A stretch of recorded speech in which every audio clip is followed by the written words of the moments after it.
Forging Freedom, a true story of heroism during the Holocaust. May those who are led by compassion lead us all. Shabbos Helper, Amsterdam, 1930. Job Penrot knew how to turn a challenge into an adventure. April had come to Amsterdam, making his route home from the market into a maze of vegetable carts and flower stalls. He had just 5 minutes to run through the course, holding a pickle in one hand and a bundle of eels in the other. Otherwise, his neighbors would be sitting in the dark. Nothing could stop him now, except perhaps Mrs. Greenberg. Jappy, called the neighbor lady, your poor mother's going hoarse from calling you. It's Friday, you know, and you're coming, right? But be quiet, because Ira is having a gallstone, and Jap nodded and raced onward. The sun was just sinking behind the rooftops when he ran through the kitchen door. Well, it's about time, said Jap's mother, taking the eels from him. Mr. Mandelbaum was just here looking for you. You know, they're on the dark side of the building. You'd better do their lights first. I always do, said Jap, catching his breath. I like Mr. Mandelbaum. He has the best stories and the best cookies.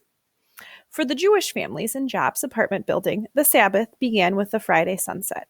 They honored it by not working, not even flipping a light switch.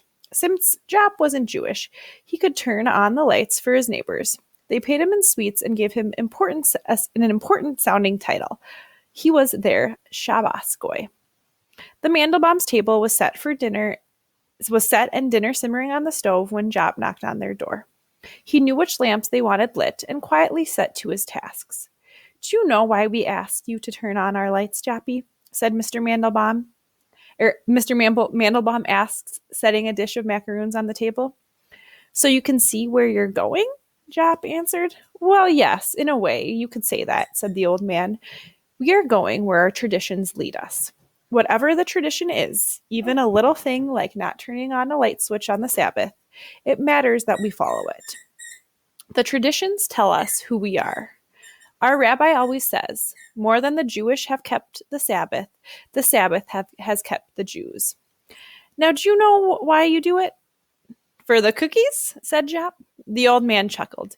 You may think you do it for the cookies, but I see something else in you. You're a good soul. You like doing mitzvahs. What are mitzvahs? Asked Jap. A mitzvah is a good deed, a kindness, doing something nice for someone just because it feels like the right thing to do. He patted the boy's head and offered him some cookies. Thank you, Mr. Mandelbaum, said Jap, heading to the door. Same time next week? Sure, Jappy. Jappy headed upstairs and knocked on the Cohen's door. Mr. Cohen, his wife Rose, and his youngest brother Ben were having a loud discussion. These guys must be stopped, said Ben insistently. They're dangerous. Dangerous, said Mr. Cohen. They're in Germany for one thing, and they're a bunch of nuts for another. They'll never get anywhere. The Germans are angry, but they're not stupid. What are they angry about? Asked Jap. They lost the big war 12 years ago, and their money's still worthless, said Mr. Cohen.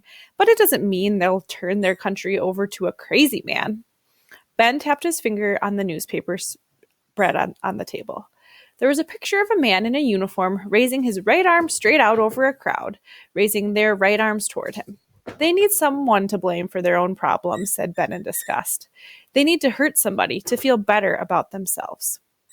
Sort of anti-mitzvahs, said Jap. The Cohen suddenly stopped talking and turned to look at him, and then laughed. I guess that's a good word for it, Jappy, said Mr. Cohen, but this is grown-up talk. You wouldn't understand He knows what a bully is, don't you, Jap? Said Ben. Enough, Ben, snapped Mr. Cohen, glaring at his brother. He turned back to Jap. You don't have to worry about any of this, Jappy. It doesn't concern you.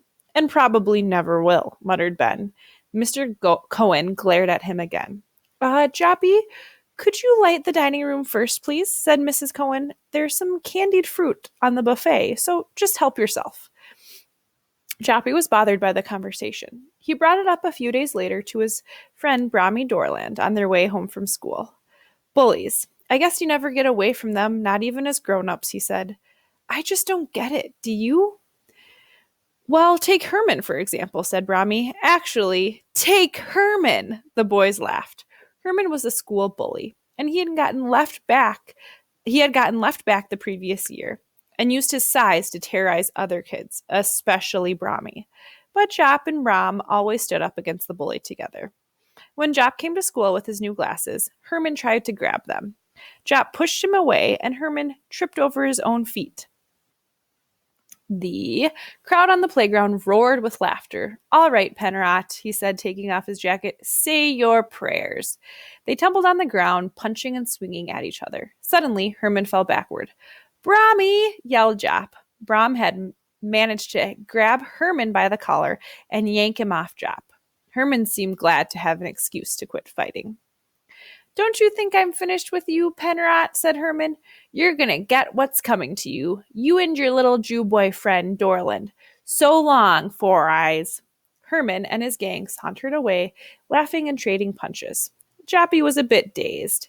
He had never heard the word Jew spoken in that tone before. Slowly, he rose to his feet and headed home as darkness fell. That is the end of the first chapter.